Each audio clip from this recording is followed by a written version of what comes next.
Hello, and welcome back to Star Wars Minute. It is the daily podcast in which we analyze, scrutinize, and celebrate with Star Wars movies 1 minute at a time. I'm Pete the Retailer from PeteTheRetailer.com. I'm Alex Robinson from AlexRobinson.fun. And I'm Chrysanthe Tan. I am on Spotify at Chrysanthe Tan, or whatever. If you're giving up Spotify at the moment, all the music places I have music out everywhere digitally. Period. End of sentence. There you go. I'm glad you didn't end that with .com, because then that would have led to. I haven't had to buy any domain names yet this year. So I have chrysanthetan.com, but go. not Chrysanthe Tan digitally. Period. End of sentence.com. Yeah. And we're not going there. What's every once in a while I get, because most of the time I'll buy it. If somebody says a domain name, I'll buy it. I'll set it up to be a redirect for, and then I'll after a year it expires, and I was like, all right, the joke. If you went there for the first year, you got the joke when the episode first came out. But some of them I just are set to my default thing of auto renew, and so every once in a while I get like, congratulations, like this joke that you made 3 years ago just auto renewed. I'm like, oh, that sounds very hectic. It's serial wipes. That's one of them. Serial like CEREALWIPES. I believe that keeps renewing, because that's something that one of the Super Ego guys said. Oh my and gosh. Then so now I have So serial for wipes of auto renews. For Pete's sake, everyone, please, whenever we mention a joke website like that, Pete mentions having to buy it, please go to it, so at least it's worth it, the effort for Pete having done all that. So. Oh, it looks like serialwipes.com is not working. So maybe I finally disconnected that renewal. Who knows? Although now it just seems like you kind of got to re-up it. Buy it back, right? Now there's going to be like, well, hey, that's in demand. Somebody else was asking about that earlier. Anyway, you know what I'm asking about? Minute 12 of Solo, a Star Wars story, now available on Blu-ray and digital. Minute 12 starts with our friend Qi'ra telling Falthina Sharest, we have this. It's kind of like the Emperor. You want this? And it ends with Qi'ra telling Han, run, Han, go. Run, Han, go. Go. Run, Han, go. I have another bit of trivia about our friend Falthina Sharest. Sure. Sharest with us. When I looked her up on the Wikipedia, it mentions that she has a relative who is known as Falthina Sharest's sister. So we know she has, but because apparently at one point in the novel, this is something that does get expanded on. We get a glimpse of her in her life, where she mentions that once she gets off this planet, the only reason she would come back was to visit her sister. That's the sole reason that her existence is so she doesn't even have a name. It's just her entry is Falthina Sharest's sister. Sign. This reminds me of Rose and Paige, where it's like Paige loves her sister, Rose loves her sister. They both love fathiers, and they're at each other. Run, Han, go. So the other thing is that this is, I think, the first time we see, I don't know if we see them in the film, but the Solo Star Wars visual guide indicates that these lady Imperial officers are wearing skirts. Is this the first time we've seen Imperial skirts? Do we see it here? It's just implied. An implied skirt. I don't know if we could see her wearing one, but when they show in the visual guide, they show two other officers that she's with, and they are definitely wearing skirts. So, I guess it depends on the. Now, wait a minute. Is that the official visual guide? This is the official guide. The official guide. Okay. Not limited to visual references. Right. So, but anyway, I wondered if we'd ever seen Imperial skirt before. Like the official olfactory guide to Solo, a Star Wars story. That's the one I'm going to write. Oh yeah. I don't remember seeing skirts. No, I don't. Yeah, it's more like a Star Trek thing, right? Just skirt uniforms. Now I'm trying to remember our my new favorite Imperial officer, which we or I guess she's a First Order officer. No, Imperial officer, right? Because it's from Mandalorian, so that's Imperial. Mm-hmm. Imperial remnant. The one that doesn't have a name, who's kind of the assistant to Moff Gideon. I think she's got pants. I think that's why I think she has pants as well. Right. We've seen Imperial officers in pants before. Yes, well, I we've feel seen like Imperial officers. All the Imperial officers that we've seen, I think, have been in pants. But I can't think of a skirted Imperial officer. But it would be neat to have the since they have a lot of actors from the former British Empire, it'd be neat to have maybe like a Scottish Imperial officer with a kind of battle kilt. Yeah. So what else? Anyone else? What else we got for minute number 12? Well, that's it. That would be funny if that was it. We just wanted to. All right. Well, yesterday we ran long, so today we can go short. So I guess that'll wrap up. No, minute shorts. number 12. Skirts, not shorts.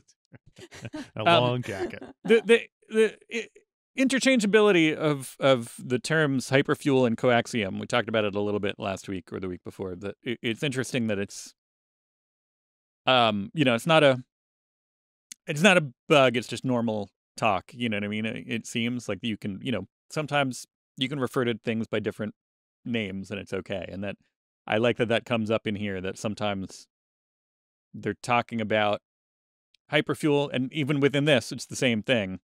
Like, she when I think Qi'ra holds it up, she says, we've got this, refined hyperfuel. And then later in the same minute, when Falthina Sharest opens up the little bank teller drawer, she's like, all right, give me the coaxium. So it's a good, I like that they established that it's both. It's a little, at first we talked about it being a little confusing, but like it makes sense. There's plenty of real work. I can't think of a specific one right now, but there's plenty of things like that where it's just like, oh yeah, you can call it, hyperfuel, or you can call it coaxium. We know we're talking about the same thing. Mm-hmm. I like it too. One thing nice little detail here is when Qi'ra is telling Falthina Sharest, she says it's worth 800 credits. Yes, or perhaps more. Yeah, at least. And this earlier that they had just said it was worth 500 to 600 credits, I think. Right. So it's a little bit of a the inflation is crazy. The value in this thing. The longer she waits, it's. Of course, I'm not saying that that's a mistake in the movie. I'm saying that that's a smart character move for her to be upselling it to. Exactly. So, not a critique. When you're talking to your boyfriend, you're being realistic. But then when you're trying to sell it to somebody, you're like, oh yeah, that's worth at least. Talking to my boyfriend? Is that what you said? When you are. Oh, no, okay. Qi'ra is okay, earlier. Got it. Okay, right. Yeah, right. So I'll read from this. So story time. Okay. Let me get a cushion. Who's the author of the novelization, by the way? Muir Lafferty, I think. Yeah. Muir Lafferty. Muir. Yeah. M-U-R? M-U-R. Mm-hmm. Muir. Yeah. So, funny story. We don't have him. The woman scowled at him and looked around, presumably for a trooper. Would arrest be worse than being taken back to Lady Proxima? What if the troopers just handed them over to Moloch? Qi'ra stepped forward. But we do have this, she said quickly, holding up the vial. She lowered her voice so the people behind them couldn't hear. Refined hyperfuel, it's worth at least 800 credits, maybe more. The officer paused. You could be detained just for having that. But that hesitation told Han everything he needed to know. She had a taste for greed and power, and those kinds of people were easy to manipulate if you had the right tool. What good would that do anybody, he asked. Let us through, it's all yours. She made her decision in that hesitation, Han knew, but she made a show of considering the bribe, and then looked around to see if anyone was monitoring her. A security drawer opened in front of them, awaiting the vial. They had done it. I'll stop there for now. It's pretty straightforward retelling. They've done it. Yep. Two things. One is I feel like that kind of a drawer was more common in banks in like the 70s or 80s. I feel like I haven't seen a drawer like that in a while. I feel like now everything's a little more open. Right. Open office immigration. Yeah, or am I maybe not. I don't know. But I feel like that, or was it like a drive-through bank thing? I remember these drawers being more common, seeing them before. I feel like it's an outdoor thing because there's two pharmacies that I've gone to here that have those one of them is you walk up outside, and the other one is a drive-up pharmacy. So Right. it might be a thing where you're dealing with a, you know. Are you talking about the drawer where you put the things drawer. in there Yeah. without having to touch each other? Yes. Yeah. I feel like I've seen that even at movie theaters. For You like put your credit card down there, and they give you the tickets down there. Or there's glass separating you. right. That's true.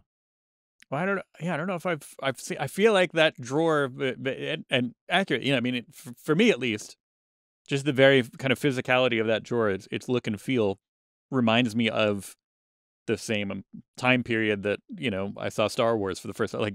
So it tracks in my mind. I'm like, oh yeah, I went to the bank with my mom, and she had to put her stuff in a drawer like that. And when it came out, there was a lollipop for me. It was great. That kind of a thing. I feel like it works for me. But I also wanted to talk about the Han, where he gets here, you see a little bit of a different kind of trait that we haven't. It's a Han Solo trait. We see it later. The character that we know as Han Solo later has it, but I feel like his interactions have all been a little bit panicky here, and here we got the way I best described it was Han's smarmy bravado. Smarmy bravado. The bounty hunter? The bounty hunter. But he's got that little like once they described it in the novelization there, that once he kind of detects that he's got perhaps a foothold of bargaining power in the situation, then that clicks in, and I like his delivery of that. They're like, well, what good would that do anybody? Like that kind of knowing, like Han with a little bit of confidence is something that we haven't seen yet, and here we get to see it. Really? In this movie so far, in the first 11 minutes, Han with some confidence? You don't think we've seen yet? I mean, he's got. Is this a joke? No, I mean, just mean specifically in the movie. Specifically in this movie, I feel like he's throwing the projected confidence. Oh, I see. But not like, I don't think he's actually had. He's been kind of on the run and reacting to things. And here he's been playing defense the movie. Yeah. Oh, okay. I guess the thermal detonator wasn't But it was a ploy, but it didn't attempt to turn it around. If Lady attempt Proxima had bought it, then she would. I Then see that what would. You're saying it was more. Yeah. It's so far been more projected something. Right. Something. And she didn't fall for it at all. She was like, "That's a rock," and he was like, he was still scrambling. Right. But it's a similar ploy, like similar situation where they're in a thing, and all of a sudden he sees that in her eyes that she's contemplating it for a second. So he's got a foothold in I can work this to my advantage, and seeing that character trait, which is something that we, to a certain extent, we know, Han Solo has that. Later Han Solo. Mm-hmm. Yeah. Later Han Solo. But so, yeah, it was good to see, and I think Alden Ehrenreich played that well here. Okay, that's interesting. I see what you're saying. It's more like, okay, he felt secure here, like he felt safe for a moment. Or some semblance of safe, like confident maybe is, because I think it showed confidence earlier when he threw the rock through the thing. Like his first thing didn't work. Okay, I'll just throw the rock. The show goes on. Like he's very the show goes on type of person so far. And we have seen that sort of confidence to persevere and to just keep trying things. But here's like maybe the first time where he feels like he actually may have an upper hand, or he may actually have control. Yeah. And so he's it's a slightly different kind of projection, a slightly different aspect of his personality that, again, we have no problem associating with that character, but it's interesting to see it kind of play out here, because so far in the last 11 minutes or so that we've seen him, he's just been kind of on the run and reacting to other things, whereas here he's like, yeah, like he actually has a good hand in the game. Right. Exactly. Yeah. Or at least they're buying his bluff. Right. How much is his bluff going for? Slightly used? Well, here's something I don't remember how long it's been, but we get a close-up of the dice in this minute. We do. Now yeah, they're really leaning on this dice thing. Right. Now, wait, we see it we get dice twice, right? Or Dice- was that? Oh no, wait. One of them was yesterday. Yesterday, he hands them to her yesterday. Mm-hmm. It's a time jump there, but he hands them to her yesterday, and then after they get separated, we see them close up, right? So it's another dice. Them? No, she has them. So, but she doesn't have when she's getting hauled away. Yeah. Does she? Yeah.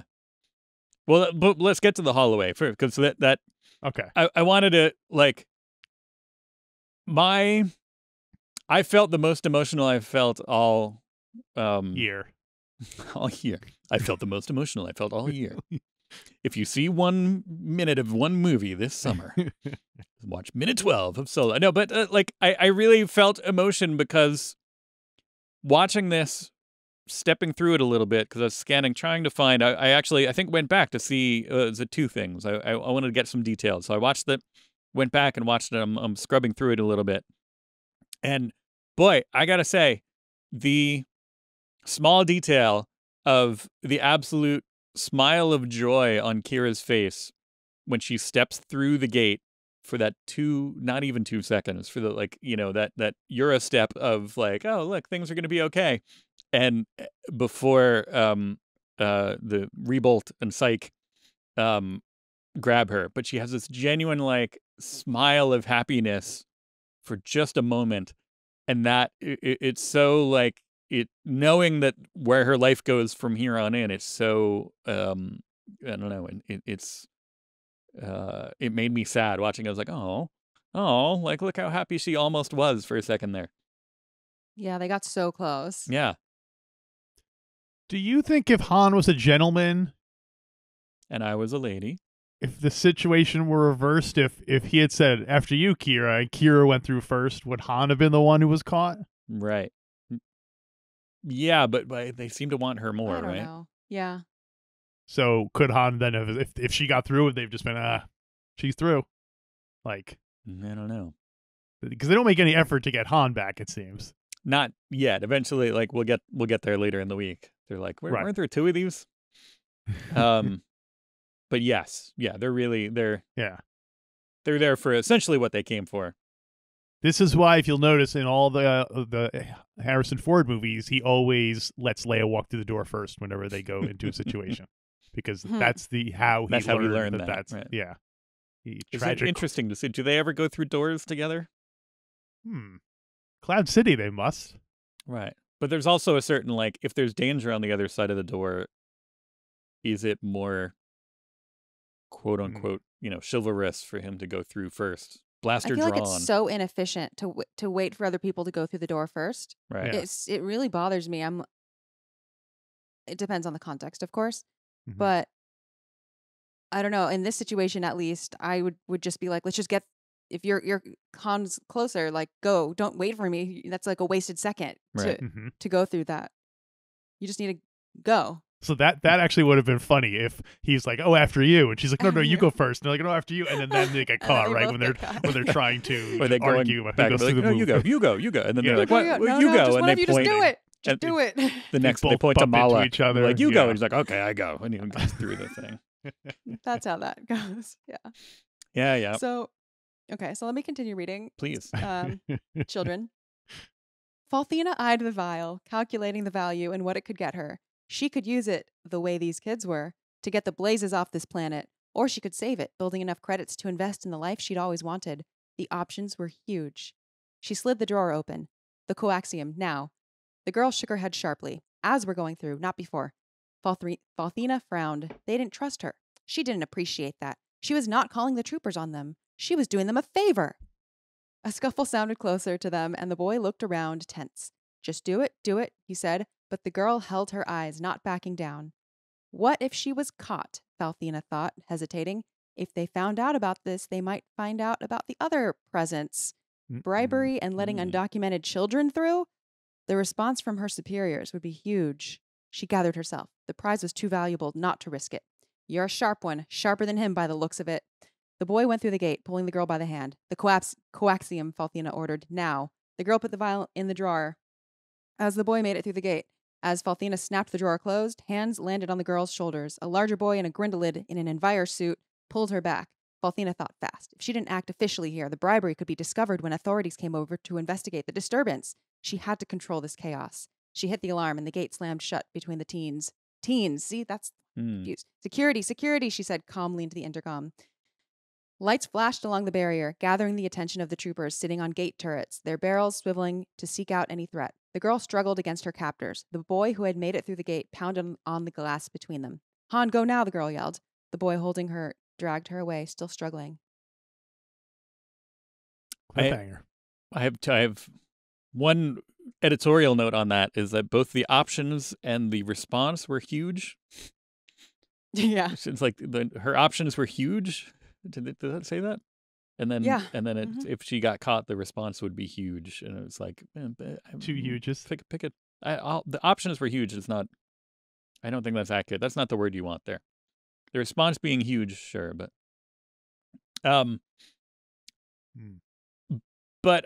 so who's? I have a question. What do you think? What do you guys think? Who's in the wrong? Trouble? Whose fault is it that they get caught? Besides Malak and Rebolt and Saik, is it Falthina?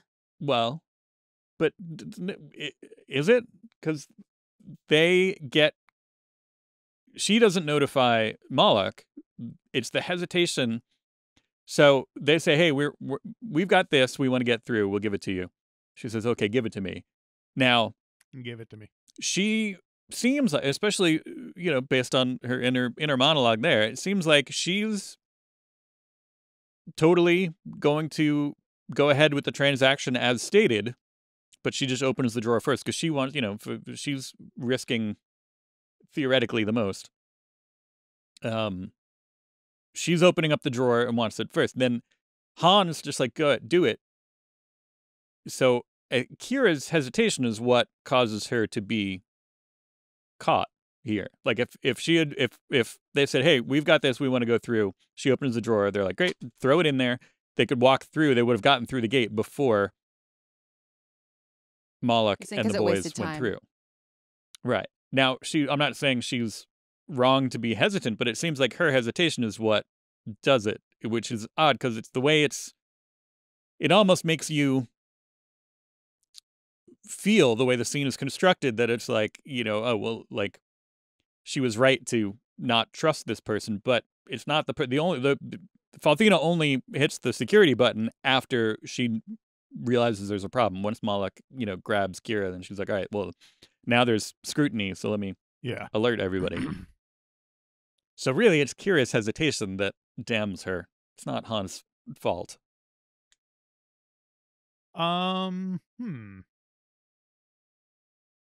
This I mean, is a lot guess like so, but in the sense that she just as easily, she could have given her the stuff, and then she could have been like, I don't know what you're talking about. Well, so that's what in she that was case, thinking. That would have been Qi'ra's fault. So it's like whoever was told. So you think if Han had been holding the coaxium, he would have just put it in, and they would have walked through, right? And we wouldn't have had the rest of the movie. Yeah. If Woody had gone straight to the police, it would never have happened. No, he shows up later, Woody. Yeah. I feel like the way that it's shot does purposely lead us to think like, oh, but if only this one thing were tweaked, or like, we can think of all these different things that could be different and wonder if that would change the outcome. Mm-hmm. And, this reminds me of like, that myth that human error causes most car crashes or whatever, like, when it comes to driverless cars, like people who are trying to sell the public on driverless cars will always say things in the realm of humans cause most, I don't know, basically they're safer. Humans cause the most car crashes, the most car deaths and everything. Mm-hmm. And it's like, it's a fallacy because it's like cause of death too, in general. Like it's never just like one specific thing. It's just like the recorded cause is maybe the final thing that like broke the camel's back or whatever. Right. Like if you say like the final judgment, there could be so many steps leading up to that aren't that also contributed, but just whatever was the final one that got recorded ends up being the cause. Qi'ra made the last mistake. Yeah. But I there are think other mistakes made along the way where if those mistakes had not happened, even Kira's hesitation would not have gotten them busted or whatever. So yeah. Or if just like the environment were different or right. something, other factors were different. To use it like a sports analogy, it's like saying, well, Kira lost them the game because she struck out in the last at bat. Right. Well, exactly. You could say that, but there's also 20 other people who got out earlier who didn't succeed. So exactly. Yeah. yeah, that's tough. Those split-second decisions can off to the Crimson Dawn with you based on that. If they hadn't wasted all that time in the eel barrel, then they could have been scot-free. Have you guys ever, this might be too personal a question, have you guys ever had an incident at airline security? Not incident. That makes it make it my sound. violin is checked all the time. Oh yeah, that makes sense. Yeah. I had one. I used to keep my. It's not an incident, but I used to keep my keys on a chain, especially when I was working retail, and I had a lot of keys, and I would keep them attached to a chain that was attached to a clip that would attach to you. That would attach to me, and I don't think I even had it on me. I think it was in my backpack as carry-on or something like that, and it was several legs of a flight. I went from New York to like Dallas to Guatemala, and then it was fine, and then flying back, I think it was like in the airport at Guatemala, they're like, whoa, you can't fly with this. I'm like, I just flew here with it, it's flown a lot. And they're like, no, you can't get on a plane with this. Like the keys on the chain. They're like, the chain part is not. Wow. You can't fly with that. And it's like, all right. I mean, it was like a $2 chain or whatever. But I was like, it's like a big basket of chains that everyone's been throwing. Yeah, really. Chains in. It was an odd, conversely, on the other side of things, this is pre 9/11, but I do recall getting on a plane.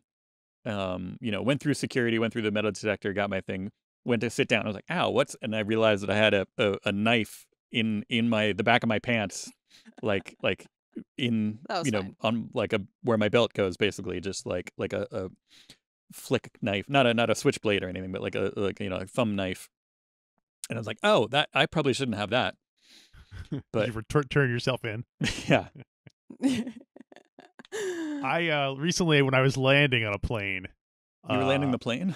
I was landing in the plane. I went to go get out of airplane mode, and I realized I had been not in airplane mode the entire flight. So luckily, we just in the early 2000s, I had a portable DVD player that we would bring on flights, and I got pulled over one time, and they were like terrified of it. That like they had no idea what it was, and were like calling in experts and things like that. It was really weird. I was like, surely I can't be the first person who was, they rent them at the store here in the in the airport. Like, I can't be the first person who's ever. That officer has one right there. Yeah. So, and I go, can I just show you? And they're like, oh, get back. Right. Interesting. So, weird. So, yeah. But I had a debating whether to say this. I'm not going to swear. So okay. I had a vibrator that had batteries in it, and it was on. It like had gotten turned on, and so that got searched at the security thing. Oh man, that's like the classic awkward. That's like the classically awkward thing. Yeah. Wow. Yeah. Wow. You sure you don't want to check my violin? Always take the batteries out. Right. That's the lesson in that. Weirdly, I don't ever get like. Whenever I'm flying with podcast equipment, I always think that it's going to get double checked, extra checked, because it's it's a weird looking case with stuff in it, but it just goes through all the time. Also, I absolutely. It looks like a case of money. Yeah, I do. I carry all my podcast equipment in a canvas sack with a dollar sign on the outside. So, Target. I absolutely. This is a whole different can of worms, but I absolutely, I think, benefit from just being a unsuspecting white guy and usually wearing a blazer. And it's like, all right, well, yeah, blazer. There must be something business related if he's wearing that. if they were wearing blazers here, maybe they would have looked more. There you go. Like Qi'ra's dressed a little bit nice. She has like a dress on. Yeah, they should have gotten all formal to go through.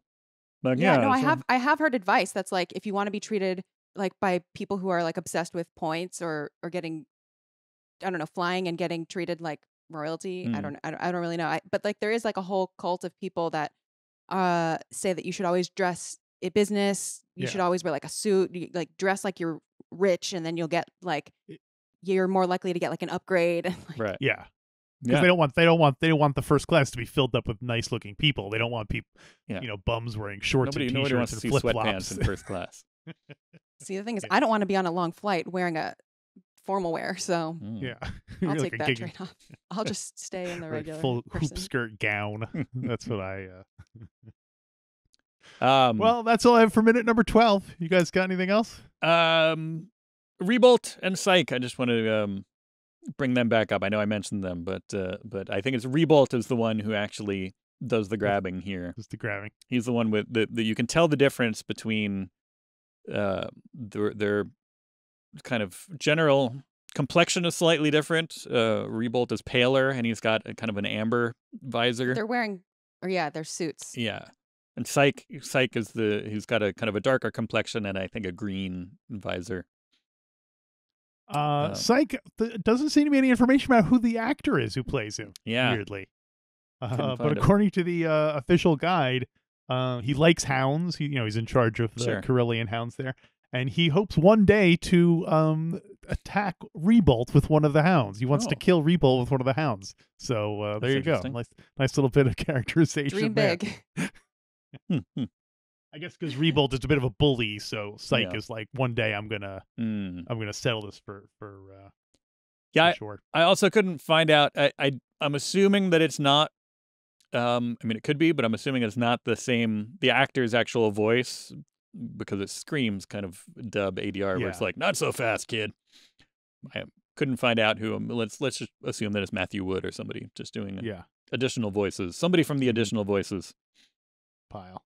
Yeah. The name Rebolt is like, it reminds me of Tybalt from Romeo and Juliet plus Revolt. He's a revolting Tybalt. It literally means to bolt again. Oh, right. Re-bolt. He's they've had a. I mean, I guess they're all retelling the same story. It's like he's had a lot of appearances, and it's like Solo expanded edition, Solo expanded edition audiobook, Solo a junior novel. Yeah. Oh wait, did I meet the person who wrote the junior novel? Oh no, I think I met the person who read the junior novel. I did. I met the person who read the audiobook of the junior novel, I think. Oh, okay. Oh, that's funny. Was it because I was talking to somebody who basically got that would be a fun gig. They give to record the audiobook for the junior novel. Yeah. That was his bread and butter. Is he was like there's one person who read a lot of the main Star Wars books, and then he gets the kind of not the leftovers, but the junior versions or a lot of the other ones. I think that would be more fun. I think they should have kids read the junior versions. Oh, that would be cool. It doesn't seem fair. Does it say who read this? Oh, Mark Thompson. Is that him? Oh. Well, Mark Thompson read the main audiobook. So maybe this isn't maybe Mark Thompson is the main guy that I'm. Well, he is the main. He is. Yeah. So there's the not the understudy, but there's somebody else who did the. I didn't meet him. I met somebody who does the ones that he doesn't have time for, I guess, or whatever. Jonathan Davies? His rejects. That's another one. It could be. I don't know. I'll look it up in between episodes. Unless anybody had anything else for minute 12, I think we can move on. Hear Han and Qi'ra's theme. Which we'll have to talk more about the music maybe tomorrow, because I so far my only real experience with the Solo soundtrack, I besides seeing it in the movie, I like to put it on sometimes while I'm driving, but then it leads me to drive recklessly. So mission accomplished. Yeah. Well, we haven't asked yet, but Chrysanthe, can you come back tomorrow for minute 13 of Solo, A Star Wars Story? Okay. I would be happy to. Excellent. We would be happy to have you. Hey, everybody, if you're watching this on YouTube, StarWarsMinute.com/YouTube, and you like the tapestry that's hiding behind one Mr. Alex Robinson there, you can get that and in non-tapestry form, in several forms, from our link at StarWarsMinute.com/merch. We have T-shirts, tapestries, mugs, what have you. It all is available there. We've got 2 different online stores right now, splitting our merch between 2 places. Check it out. You can get what you want. And we'll meet you back here tomorrow for a brand new episode of Star Wars Minute. Star Wars Minute.